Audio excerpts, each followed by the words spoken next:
통통함을 이어가려면 그런 제목으로 함께 은혜를 나누고자 합니다. 영국의 뛰어난 소설가이면서 극작가인 골드 스미스라고 하는 사람이 있습니다. 이 골드 스미스는 어렸을 때부터 그렇게 총명한 것이 아니었어요. 아주 좀 바보스러울 그런 행동을 많이 했기 때문에 그 어머니가 늘 꾸지람했어요. 스미스야, 언제까지 이렇게 멍청하게 앉아 있을 거야? 사실 엄마가 아들한테 그렇게 이야기하기가 쉽지 않잖아요. 그런데 또 이렇게 바보처럼 행동을 하니까 어머니가 그렇게 늘 잔소리를 했습니다. 스미스는 똑똑한데 또 다른 사람은 남다른 그런 것이 없었기 때문에 다른 아이들도 막 놀리는 거예요. 야, 저 스미스 좀 봐. 저 애는 언제 봐도 멍청하잖아. 막 그렇게 놀려댄 거예요. 그러니까 그 말을 들을 때 스미스는 어떻게 했어요? 마음이 굉장히 상했어요. 아팠어요. 그러니까 자꾸 마음이 어떻게 의기소침해지는 거예요. 자신감을 잃어버리고 뭔가 나는 왜 이럴까? 그러니까 그런 의기소침해지는 마음을 극복하기 위해서 책을 읽기 시작했어요. 나름대로 그 책을 읽으면서 상상의 나래를 폈어요. 그렇게 어린 시절을 보낸 스미스는 계속 책을 읽으면서 상상의 나래를 펴니까 자기만의 독특한 세계관을 갖게 됐어요. 그러다 보니까 더 이상 모자란 아이라는 소리를 안 듣게 됐어요. 그런데 여전히 그를 괴롭히는 난치병 때문에 어려움을 당했어요. 그래서 스미스는 내가 지금 이 상황에서 최선을 다하는 것이 무엇일까? 그렇게 생각하다가 내가 어렸을 때부터 책을 많이 읽었으니까 나는 글 쓰기에는 좀 자신이 있다. 그래서 글을 쓰기 시작했어요. 그리고 그 글을 쓴 것을 갖다가 잡지사와 신문사에 보냈어요. 그런데 매번 자기가 보낸 글이 자기한테 다시 되돌아오는 거예요. 그럼 우리 같으면 어떻게 했어요? 낙심하고 나는 전혀 가망이 없구나 그렇게 생각했었는데 스미스는 내가 쓴 글에 뭔가 문제가 있나 보다. 그러면서 자신의 글을 분석하고 내가 어디서 잘못 썼는지 그걸 계속해서 고쳐나가기 시작했어요. 그러니까 굉장히 힘들고 어려운 그러한 작업을 한 거죠. 그러던 어느 날 편지가 하나 왔어요. 골드 스미스 씨, 안녕하십니까? 당신의 글을 책에 싣고자 홍보하고 연락 주시기 바랍니다. 그런 편지를 받은 거예요. 그러니까 그 편지를 받고 그는 기쁨의 눈물을 흘린 거예요. 그동안 자기가 수년 동안 그렇게 애쓰고 있었는데 이제 자기 글을 싫겠다고 한 그러한 잡지사의 연락을 받으니까 얼마나 눈물이 나겠어요. 감격의 눈물을 흘립니다. 그래서 그 잡지사에 글을 발표하기 시작했어요. 계속해서 그가 글을 쓰는데 이제 사람들이 그의 글을 듣고 감동을 받고 또 그 글을 알아주기 시작했어요. 그러다 보니까 유명해지기 시작합니다. 명성이 날리고 유명해지기 시작했어요. 그때 그가 이렇게 이야기합니다. 내가 지금 누리고 있는 명성은 실패했을 때마다 좌절하지 아니하고 꿋꿋이 다시 일어섰기 때문에 가능한 것이었습니다. 그렇게 이야기했어요. 이처럼 우리는 이 세상을 살아가면서 여러 가지 어려운 일을 만납니다. 자, 어제 여러분 혹시 보셨습니까? TV에서 자폐 아이가 색테이프를 가지고 그림을 그려요. 혹시 보셨어요? 자폐 아이예요. 엄마도 포기하고 그런 사람, 많은 사람들이 그렇게 자폐 아이 같으면 포기할 수 있을 거예요. 근데 엄마가 포기하지 않았어요. 이 아이가 뭔가 잘하는 것이 뭘까? 근데 어렸을 때 그림을 잘 그리는 거예요. 그래서 그림을 그리도록 또 하니까 그 아이가 그림을 그리는데 그거 가지고 그림을 그릴 뿐만 아니라 막 인형 같은 걸 막 만드는 거예요, 지가. 그래서 인형에다 색테이프를 입히고 막 하니까 엄마가 야, 너 그거 가지고 그림 그리면 좋겠다. 그래서 아이가 그 색테이프를 가지고 그림을 그리기 시작했어요. 근데 그냥 그리는 게 아니라 거기다가 자기 생각을 집어넣는 거예요. 근데 얼마나 잘 그리는지 몰라요. 그 색테이프 가지고 온갖 색을 다 만들어내는 거예요. 명화 같은 거, 유명한 명화, 고흐가 한 거 뭐 그런 것들 다 자기가 똑같이 그려내는데 거기다가 자기 생각을 집어넣어요. 얼마나 그 정교하게 그리지 전문가들도 와서 깜짝 놀라는 거예요. 테이프로 그렇게 정교하게 그림을 그려요. 우리 같으면 그림도 어떻게 그렸어요? 밑그림을 그려놓고 테이프를 붙일 텐데 얘는 밑그림이 없어요. 그냥 즉흥적으로 그리는데 자기 생각을 다 넣어서 그려요.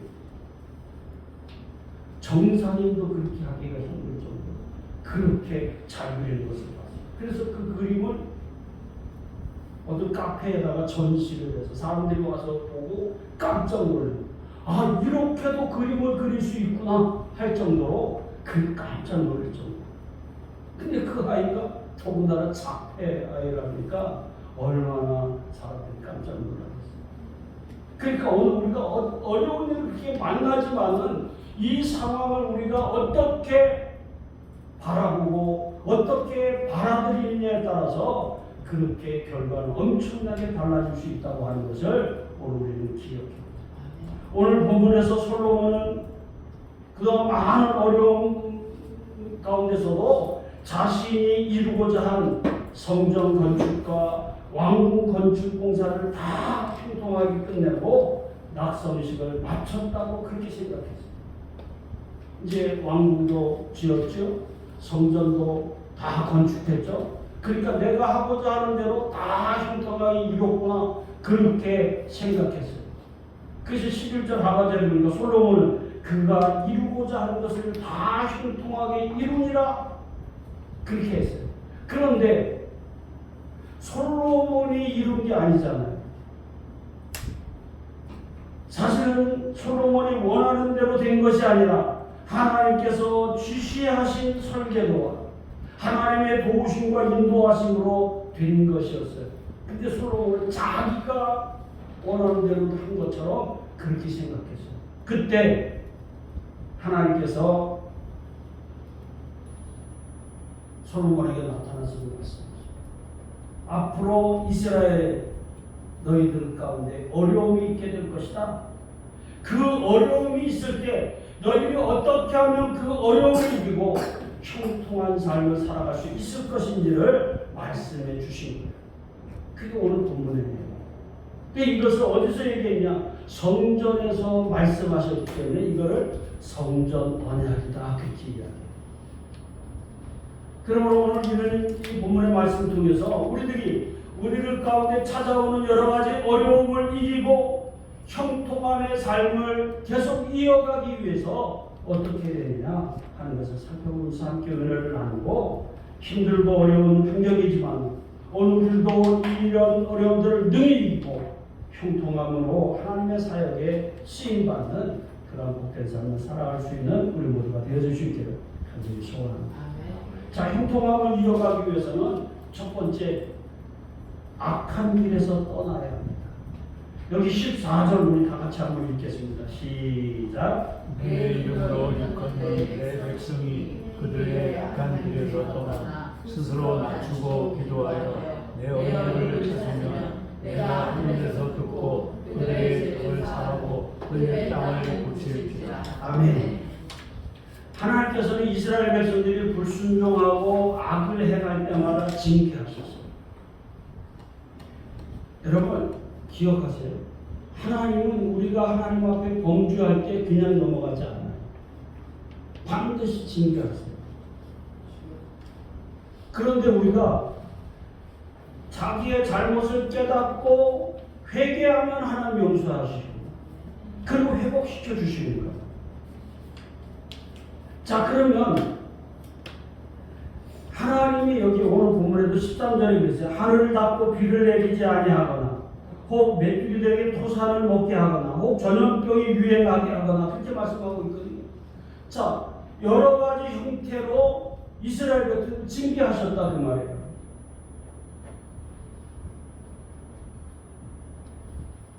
그것은 왜 그러느냐?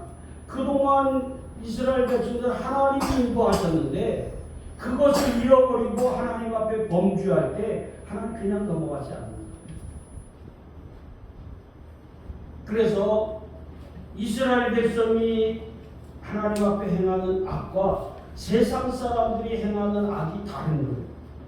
왜냐하면 세상 사람들은 하나님을 알지 못하기 때문에 도둑질하고 살인하고 거짓말하고 어떤 도덕적으로 타락하고 이런 그런 것을 악으로 생각하지만은 하나님의 백성은 하나님을 불신하거나 또 불순종해서 우상을 숭배한다거나 또 예배를 소홀히 한다거나 사명을 잃어버린다거나 하나님의 뜻대로 살지 않는 것 이것을 악한 것으로 하나님 여기신다. 그래서 하나님께서는 이스라엘 백성들이 하나님을 떠나서 악을 행할 때 반드시 징계하셨다고 하는 것을 오늘 우리는 기억해요. 그럼 하나님이 왜 이스라엘 백성을 징계하시느냐? 그들을 버리셨기 때문에 그렇게 하시는 것이 아니라 그런 어려움을 통해서 징계라고 하는 그 방법을 통해서 너희들이 누군가를 깨달으라는 거예요. 너희들은 세상 사람이 아니라 너희들은 내 백성이다. 그걸 깨달으라는 거예요. 그리고 악한 길에서 떠나서 하나님께로 돌아오기를 바라셨기 때문에 하나님 징계하십니다. 여러분 우리도 그렇잖아요. 자녀들을 키우다가 자녀들 부모 얘기 안 들으면 그래 네 마음대로 살아라 그러잖아요. 그래서 하나님도 마찬가지예요. 그렇게 징계를 해서라도 돌아오면 회복시키지만 계속해서 하나님을 거역하고 악을 해가면 하나님이 그냥 내버려 두시는 거예요. 그거를 우리는 신학적으로 뭐라고 한다? 유기한다. 하나님 그냥 내버려 두시는 거예요. 그냥 내버려 두시면 그냥 그 길을 가다가 결국 어디에 멸망길에 떨어지는 거예요. 하나님이 심판을 받게 된다 하는 거예요. 그런데 하나님이 징계하셨을 때 아 내가 잘못했습니다. 하나님 나를 용서해 주세요. 그리고 하나님께로 돌이키면 하나님이 회복시키시고 그리고 그들을 이제 인도하시고 도와주시는 거예요. 이스라엘 백성들이 하나님 앞에 범죄했잖아요. 우상 숭배했잖아요. 그래 애굽에 종살이 하게 됐어요.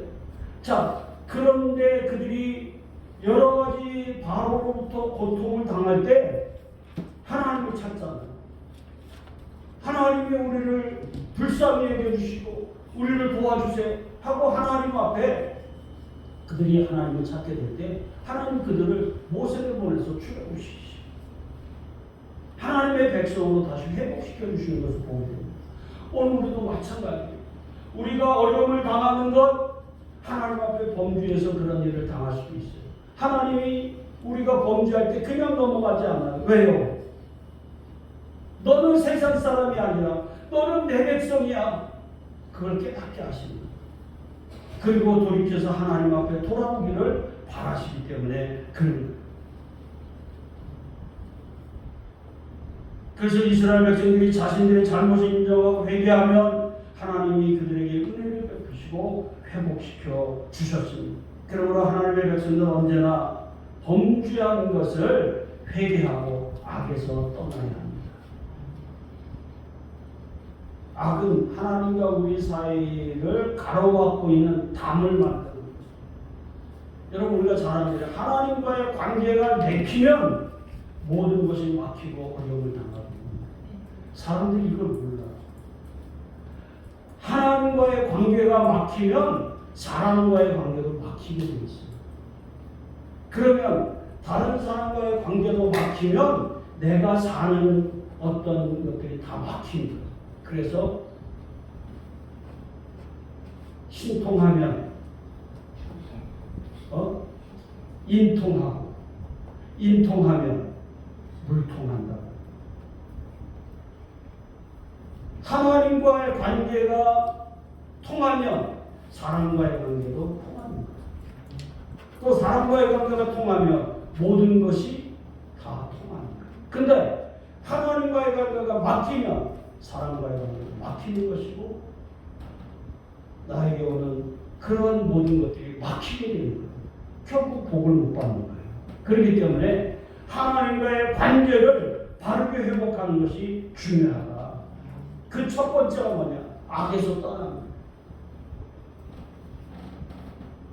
그래서 악한 길에서 떠나야 하나님과의 관계가 회복되고 하나님을 만나게 되는 것입니다.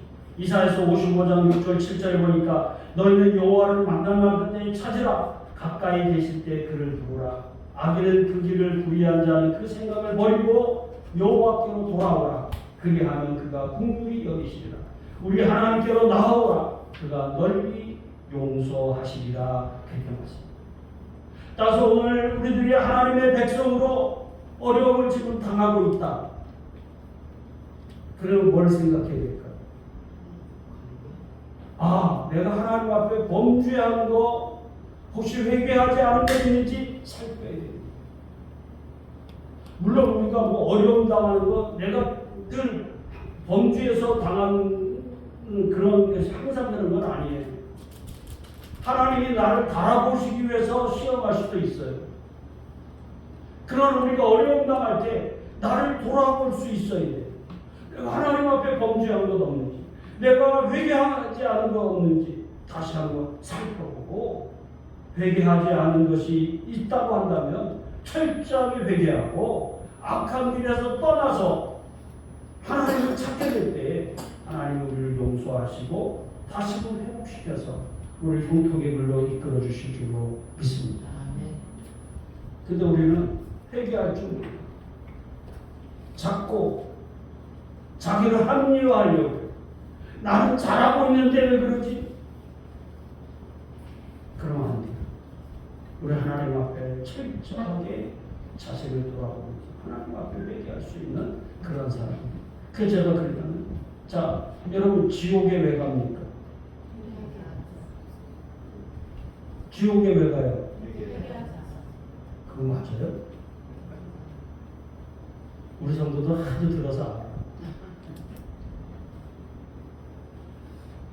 많은 사람들이 왜 지옥 가요? 죄였기 때문에 가죠. 물론이에요. 오늘 우리가 죄인이에요. 그런데 하나님은 회개하기만 하면 어떻게 하겠다? 용서해 주시겠다고 했잖아요. 그런데 회개하지 않으니까 그 죄가 그대로 있어서 지옥 가는 거예요. 회개했다고 하면 지옥 갈까요? 안 갈까요? 안 가는 거예요. 그러니까 악에서 떠나는 게 그만큼 중요하다는 거예요. 하나님 앞에 범죄한 거 있다고 한다면 철저히 회개하는, 그리고 하나님 앞에 돌아오는 그러한 성도가 되어야 오늘 우리는 형통함의 그런 삶을 살아갈 수 있다고 하는 사실을 기억해야만 될 줄로 믿습니다. 그래서 요셉에게도 그랬잖아요. 요셉이 하나님과 함께 하시니 형통하였더라. 하나님이 함께 할 때 형통하게 되는 거예요. 믿습니까? 아멘. 두 번째로 오늘 형통함을 이어가기 위해서는 스스로 낮추어야 합니다. 14절 중반절에 보니까 그들의 악한 길에서 떠나 스스로 낮추고 그랬어요. 하나님의 백성들이 악한 길에서 떠나서 하나님의 백성답게 살기 위해서는 먼저 스스로를 낮추는 겸손함이 있어요. 아까 제가 얘기한 대로 왜 회개하지 않습니까? 나는 잘하고 있는데, 그게 아니라 돌아봐야 돼요. 내가 하나님 말씀대로 살지 못하고 하나님의 뜻을 거역한 것은 없는지, 하나님 앞에 범죄한 것은 없는지 살펴야 되는데, 난 잘하고 있는데 왜 그러지? 자꾸 변명하고 자기를 자꾸 합리화시키려고. 그러면 안 된다. 이스라엘 백성들이 악한 길을 가는 것은 왜 악한 길을 갑니까? 하나님의 말씀보다는 자신의 생각을 따라 우상을 숭배하고 우상 문화를 따르기 때문이라는 거예요. 따라서 하나님의 백성은 스스로를 낮추고 겸손함으로 죄에서 떠나고, 그래서 죄에서 떠날 때 하나님의 말씀에 순종할 수가 있는 거예요. 그렇잖아요? 그런데 스스로를 낮추고 겸손하기 위해서는 어떻게 하면 됩니까? 여러분, 스스로를 낮추고 겸손하기 위해서 어떻게 해야 됩니까? 어떻게 해야 됩니까? 하나님을 알아야 되는 거예요. 하나님이 나에게 어떤 분인지를 아는 게 중요해요. 그래야 자기를 낮출 수 있어요. 우리가 하나님 앞에 서면 어떻게 해요? 나는 마땅히 죽어 마땅한 자입니다. 나는 아무짝에도 쓸모없고 나는 자랑할 것도 없는 그런 사람이고, 지금까지 내가 이렇게 사는 것은 하나님의 은혜입니다. 이 고백이 나올 수 있어야 됩니다. 그 말. 여러분, 베드로가 주님 만나니까 어떻게 해요? 주여 나를 떠나소서, 나는 죄인으로소이다 그러잖아요. 왜요? 난 도저히 주님을 감당할 수 없습니다. 백부장이 어떻게 해요? 주님, 나는 주님이 우리 집에 오신 거 감당할 수 없습니다. 왜요? 주님을 알고 나니까 이분이 얼마나 크신 분인지 알았잖아요. 오늘 우리가 하나님 앞에 겸손하기 위해서는 하나님이 어떤 분인가를 알아야 돼요.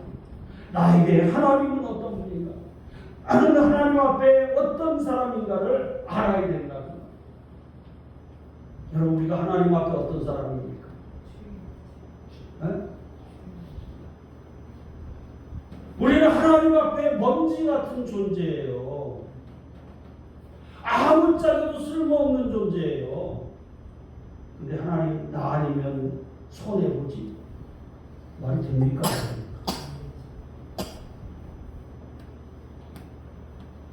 하나님을 제대로 알지 못하니까 그런 소리 하는 거예요. 우리는 하나님 앞에 먼지 같은 존재예요.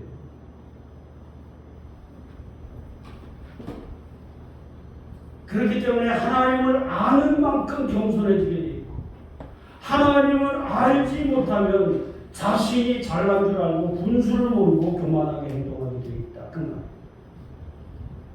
그래서 하나님을 알아. 이스라엘 백성들이 우상을 숭배하고 우상 문화에 빠져들었던 것도 하나님 말씀이 아니라 자신들의 생각이 먼저였기 때문에, 어떤 거룩과 성결의 삶을 살기보다는 눈앞에 이익을 쫓고 쾌락을 쫓았기 때문에 이것이 하나님 앞에 큰 죄가 되었던 거예요. 그래서 성경은 우리에게 뭐라고 얘기합니까? 겸손하라, 그렇게 얘기합니다. 겸손하라. 교만은 패망의 선봉이다, 그렇게 얘기합니다. 그래서 여러분, 예수 믿는 사람은 겸손하게 되어 있어요. 하나님 앞에 내가 어떤 존재인가를 찾고 알아야 돼. 하나님, 나 같은 것을 사랑해 주시고 나 같은 것을 써주시니 감사합니다. 그래서 하나님 앞에 영광을 돌리는 거예요. 하나님을 알면 알수록 자기는 겸손해질 수밖에 없다. 그러면 성도들은 스스로를 낮추고 겸손해서 하나님의 말씀을 따라야 하나님의 도우심과 인도하심으로 어려움을 이기게 되고, 자신을 낮추면 낮출수록 하나님이 함께하는 삶을 살아가게 됩니다. 그래서 하나님이 함께하시니 크게 힘통이잖아요. 내 힘으로 능력으로 하는 것 같아도 하나님의 도우심이 없이는 안 되잖아요. 우리는 내 지식으로 살려고 하고 내 경험으로 살려고 하고 내 능력으로 살려고 하는데, 그것조차도 하나님이 나를 도와주셔야 된다. 이걸 오늘 우리가 인정해야 돼요. 하나님이 도와주시지 않으면 내 지식도 내 능력도 내 경험도 다 쓸데없습니다. 이 고백이 나와야 됩니다. 아멘. 그 고백을 제일 잘하는 사람이 누구라고 그랬어요? 누구? 농부라고 그랬잖아요. 농부들은 자기가 크게 수고하고 땀 흘려서 다 가꾸고도 어떻게 합니까? 이제 내가 풍성한 수확을 있을 거야? 그렇지 않잖아요. 이제 하늘이 도와주시고 내가 최선을 다했지만 그럼에도 불구하고 하늘이 도와주셔야 내가 풍성한 곡식을 얻을 수 있습니다. 이게 농부의 자세잖아요. 하늘이 안 도와주시면 내 이 노력이 허사가 된다고 하는 것을 농부들은 잘 아는 거예요. 오늘 우리가 마찬가지예요. 우리가 하나님 앞에 어떤 존재인가를 알고 하나님 앞에 겸손히 자기를 낮출 때 하나님이 함께 하십니다. 하나님이 함께 하심으로 말미암아 형통의 삶을 살아갈 수 있다고 하는 사실을 오늘 우리는 기억해요. 따라서 오늘 우리 삶에 어려움이 있다면 더 겸손함으로 하나님의 말씀에 순종하는 그러한 삶을 살아야 될 줄로 믿습니다. 여러분 제가 늘 우리나라를 얘기하지만 우리나라가 이만큼 살 수 있는 것 사람들이 그래요. 한국 사람들이 머리가 좋아서 이만큼 사는 그래요? 그래요? 우리나라 뭐 지하자원이 많은 것도 아니고 그렇다고 우리가 뭐 뛰어난 것도 아니고 이만큼 사는 거 하나님의 은혜인 것을 잊어버리면 안 된다. 이걸 잊어버리니까 교만한 행동을 하는 거예요.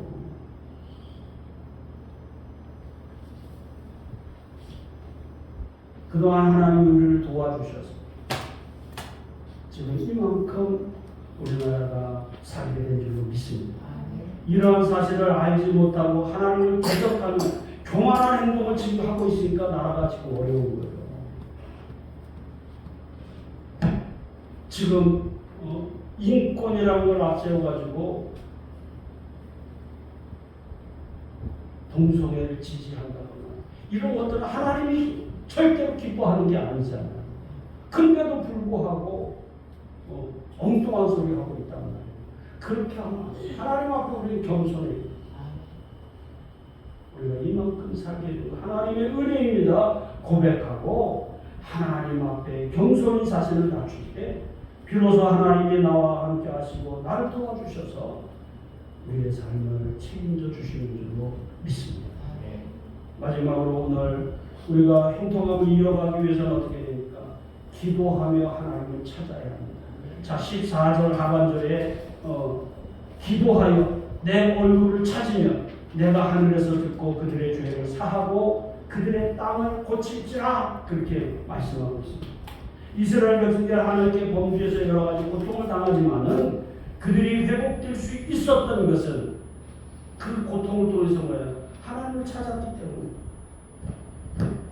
하나님 앞에 기도했기 때문인 것을 오늘 우리는 기억해야 됩니다.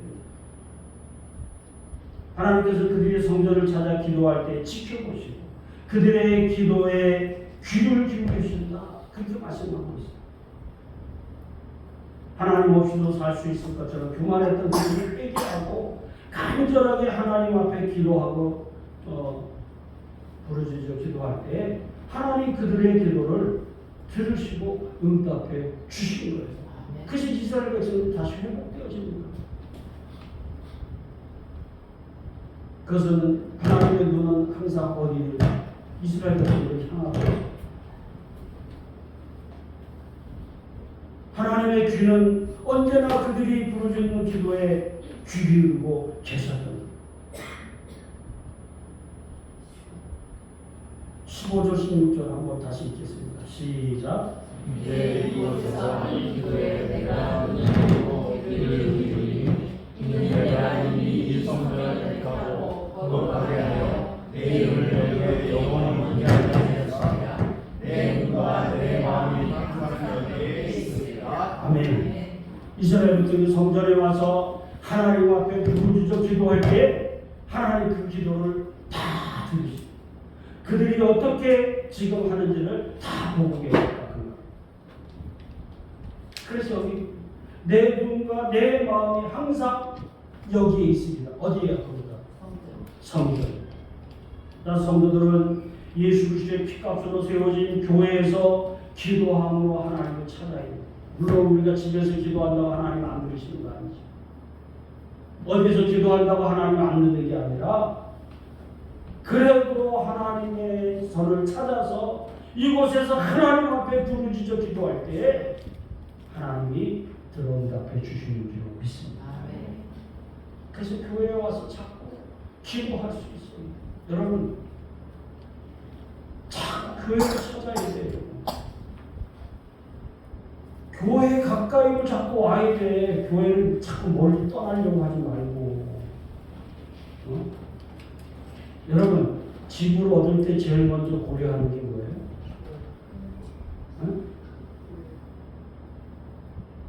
교회 가까이 해야 되는데 지금은 교회 가까이가 아니야. 얼마나 교회에서 멀어질까? 그래야 안 그래요? 옛날 우리 선배 어른들은 항상 교회 가까이를 얻으려고 했어요. 그런데 지금 뭐예요? 길수술 교회에서 멀어지려고. 왜요? 목사님이 간섭한다. 여러분 목사의 간섭을 받는 게 은혜예요. 그렇잖아요. 근데 자꾸 멀어지려고 해요. 그러니까 오늘 우리가 교회를 자꾸 찾아와야 돼요.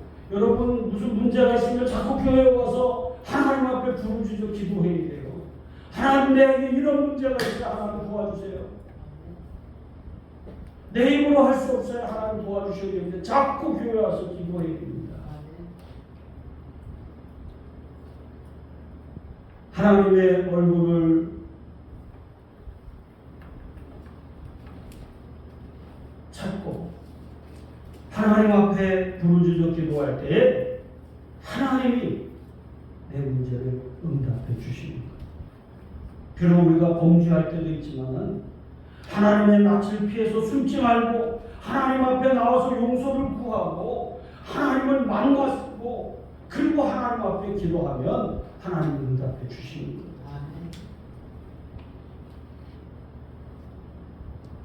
하나님께서는 지금도 우리와 만나는 것을 기뻐하십니다.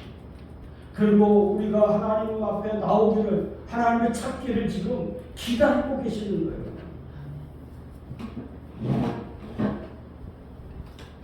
하나님을 만나고 하나님의 함께 하시면 모든 것이 해결된다고 하는 사실을 여러분 믿으실 수 있기를 바랍니다.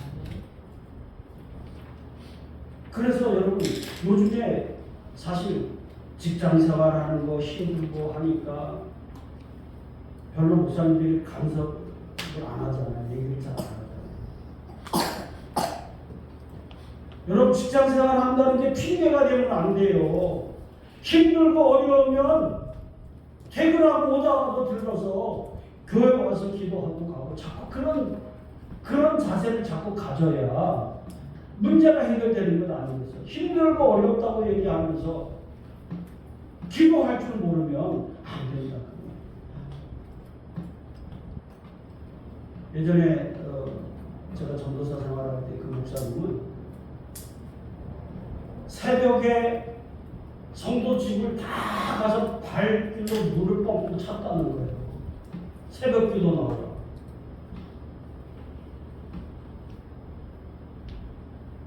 지금 그러면 미쳤다고 그럴 거예요. 그죠?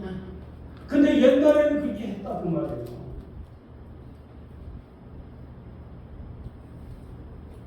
근데도 불구하고 그때 사람들이 그렇게 교회를 사모하고 교회를 중심으로 모여들었어요. 여러분 오늘 하나님 만나면 우리의 문제는 해결되는 줄로 믿습니다. 그래서 히브리서 4장 16절에 그러므로 우리가 긍휼하심을 받고 때를 따라 돕는 은혜를 얻기 위해서 은혜의 보좌 앞에 담대히 나아갈 것이니라 그렇게 말씀하셨습니다. 여러분 오늘 우리가 잘 아는데 이스라엘의 위대한 왕이었던 다윗 왕을 기억하잖아요. 다윗 왕이 위대한 왕이 될 수 있었던 것은 그가 죄를 안 졌기 때문이에요? 아니잖아요. 다윗도 하나님 앞에 엄청난 죄를 저질렀어요. 그런데 그는 자신의 죄를 철저히 회개하고 하나님을 찾고 하나님의 도우심을 구하고 언제나 하나님의 말씀대로 살려고 겸손하게 무릎을 꿇을 때에 하나님께서 그를 회복시키시고 그를 이스라엘의 위대한 왕이 되게 하셨다고 하는 사실을 오늘도 기억해요. 여러분 교회를 자꾸 찾아요. 교회를 가까이 해요. 일주일 내내 교회 주일날 1시간 왔다 가는 것 외에는 없다. 그건 사실 문제가 있는 거예요. 그러니까 우리 신앙이 자라지 않아. 우리 믿음이 자라지 않아. 날마다 그러면 하나님 앞에 기도할 시간이 있냐? 언제 기도합니까? 밥 먹을 때만. 그거 가지고 여러분 하나님 앞에 깊이 기도하는 시간이 필요해요. 우리 성도들 지금 이제 뭐 서울에서 오고 멀리서도 오니까 교회 찾기가 힘들잖아요. 그러면 집에서라도 아니면 어디에서라도 그 기도를 깊이 할 수 있는 그런 시간을 가져요. 여러분이 그런 시간을 자꾸 가져야 내 삶을 하나님이 책임져 주십니다.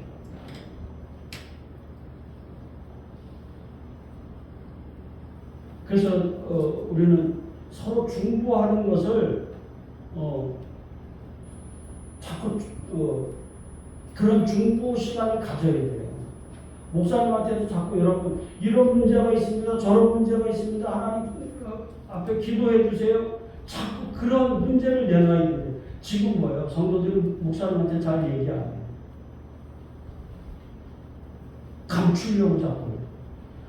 여러분 우리는 지난주에도 얘기했지 다 뭐예요? 영적 가족이라죠. 형제 자매라고 했잖아요. 모든 문제를 서로 공유할 수 있어야 돼요. 함께 식구가 되었으니까 영적 가족이니까 어떤 문제라도 서로 내놓고 이야기할 수 있어요. 그렇잖아요. 그리고 함께 하나님 앞에 부르짖어 기도하고 그 문제를 해결할 수 있도록 여러분 그렇게 하나님 앞에 나와서 부르짖어 기도하는 그런 모습이 돼요. 제가 우리 옛사람 목회자들 얘기를 늘 하잖아요. 지금 25년에 저희가 신학교 속도의 30년 됐어요. 30년 동안 지금까지 우리는 목회의 문제, 가정의 문제, 또 교회의 문제, 성도들의 문제 다 내놓고 기도해요. 그런데 그런 기도를 하나님이 응답해 주시더라고요. 그러니까 그 기도가 지금까지 끝이지 않고 30년 동안 지속되고 있는 거예요. 늘 우리 모임을 야, 그래도 하나님이 우리의 기도를 들어주셨다. 그러니까 그렇게 하니까 하나님이 우리 옛사람의 목회자들을 기뻐하셔서 지금까지 목회를 제대로 하는 우리 동기들이 우리 옛사람 멤버하고 한두 명에 더 있을까? 그건 나머지 목회하는 사람이 없어요. 무엇을 얘기합니까? 여러분 우리가 하나님을 찾고 하나님 앞에 기도해야 되는 줄 믿습니다. 그래서 성도는 언제나 하나님을 찾아서 기도하면서 하나님을 만나야 우리 문제가 해결되죠. 여러분 가정에 문제가 있습니까? 하나님 앞에 나와서 기도하시기 바랍니다. 자녀의 문제가 있습니까? 기도할 수 있기를 바랍니다. 교회를 위해서도 기도하고 나라 민족을 위해서도 기도해야 모든 어려움을 이기고 형통하게 해주시는 그러한 은혜와 복을 누리게 되는 줄로 믿습니다. 여서라 축복합시다. 기도합시다. 하나님 만나시기 바랍니다. 사랑하는 성도 여러분, 이제 말씀 마칩니다. 솔로몬은 아버지 다윗의 뒤를 이어서 이스라엘 왕이 되고 그가 원하던 성전과 왕궁도 완공할 수 있었지만은 그가 한 것이 아니라 하나님의 인도하심과 도우심으로 그가 하고자 하는 것을 이룰 수 있었다. 그것이 통하게 되었다고 하는 것이 오늘 본문이 우리에게 주고 있는 말씀입니다. 하지만 그의 형통은 오래가지 못했어요. 왜요? 자기가 생각한 대로 잘 되니까 하나님의 도우심으로 잘 되는데 그걸 자기가 한 것으로 자꾸 착각하고 자기 마음대로 하니까 어떻게 돼요? 하나님 앞에 교만해집니다. 그 하나님 앞에 범죄했어요. 우상을 숭배하고 이방 여인들을 데려와서 처첩을 삼고 이방 여인만 데려온 것이 아니라 그들이 섬기는 우상까지 세워서 우상의 신전을 세우고 그러다 보니까 하나님이 어떻게 했어요? 내가 너하고 약속해서 내 때에는 내가 너를 징계하지 않지만은 내 아들 때에 징계하겠다. 그래서 르호보암 때 나라가 둘로 남북으로 나뉘게 되잖아요. 하나님을 불신하고 불순종하고 그렇게 하나님 앞에 교만했기 때문에 결국에는 그가 어려움을 당하게 되었다. 따라서 오늘 우리는 하나님 앞에 자신을 낮추고 악한 길에서 떠나서 겸손함으로 하나님의 말씀에 순종할 뿐만 아니라 하나님을 찾아 기도해야 되는 줄로 믿습니다. 그럴 때 하나님이 나와 함께 하시고 내 문제를 해결해 주시고 형통한 삶을 살아갈 수 있도록 이끌어 주실 줄로 믿습니다. 바라기는 저와 여러분이 지금 우리가 힘들고 어려운 시대를 살고 있습니다. 우리가 어렵다 힘들다 그렇게 이해하기만 하지 말고 이제 우리에게 이 모든 어려움들을 능히 이길 수 있는 그런 방법을 알았잖아요. 오늘 말씀 기억하고 자신을 돌아보고 하나님 앞에 아직 회개하지 못한 것 있다면 회개하고 또 하나님 앞에 겸손하지 못한 것 있다면 철저하게 자신을 하나님 말씀 붙잡고 그리고 하나님 앞에 부르짖어 기도함으로 하나님이 늘 함께 하시고 우리의 문제가 해결함을 받고 또 하나님이 함께 하심으로 도와주시는 은혜를 통해서 형통함을 이어가는 그런 복된 삶을 사는 우리가 되어주시기를 간절히 소원합니다. 그런 삶을 살아갈 수 있기를 바랍니다. 자, 오늘 이 말씀을 기억하면서 한번 긍정으로 기도하겠습니다. 하나님 악한 길에서 떠나게 하여 주옵소서. 두 번째로 스스로를 낮추고 겸손하게 하여 주옵소서. 이제 기도하며 하나님을 찾게 하여 주옵소서. 기도하시기를 바라고요. 담임 목사님 바른 도움 전하게 해 주옵소서. 주의 한번 외치고 기도하겠습니다. 기도! 감사하시 우리 하나님 아버지 은혜와 사랑을 감사합니다. 하나님 아버지 우리 삶에 얻어지는 것을 하나님 앞에 범죄하고